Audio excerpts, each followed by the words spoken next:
Hey everyone, and Happy New Year. I hope your 2019 is going well so far.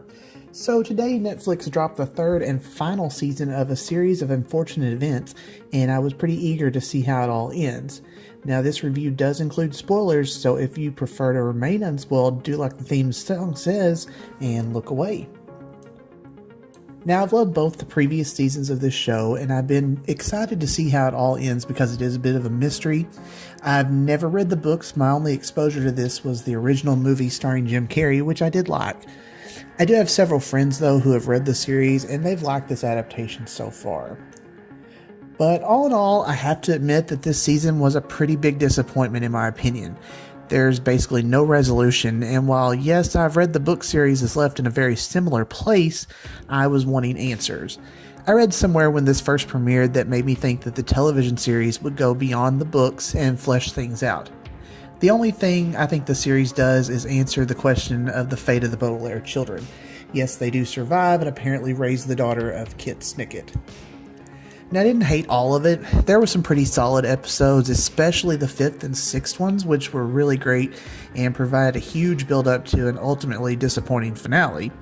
The 5th and 6th episodes were so well done though, and I thought finally this season is getting exciting, and then the last 2 episodes are basically the Baudelaires on an island and no other characters outside of Olaf and Kit.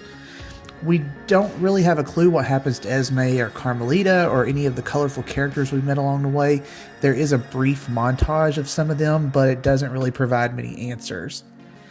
The finale really dropped the ball on so many plot points. We still don't know if one of the Baudelaire parents survived, which had been hinted at all throughout the series.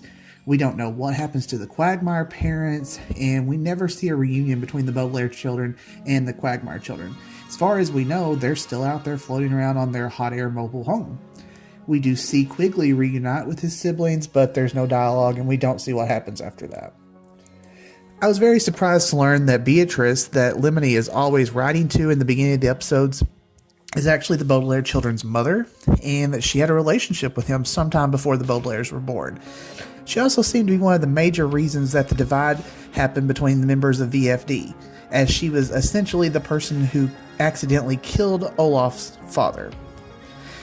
Now, there's a giant plot in which Count Olaf, his mentors, kidnap several wealthy children and murder their parents by starting fires in the homes, much like what happened to the Baudelaire parents.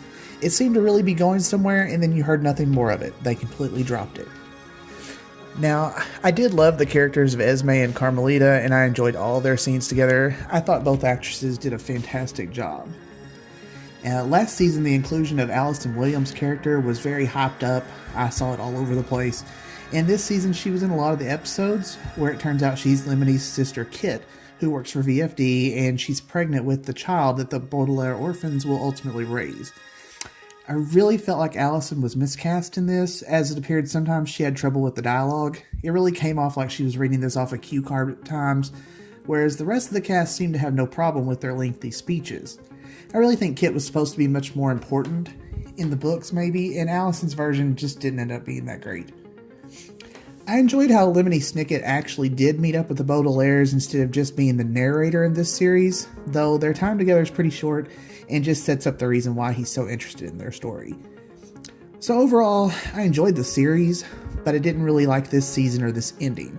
I really wish we'd gotten more of a resolution instead of leaving it so open-ended, but maybe you're a fan of the book series and you enjoyed it.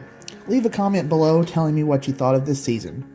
Now, as always, don't forget to like and subscribe to my channel. Thanks so much for watching, and I'll talk to you soon.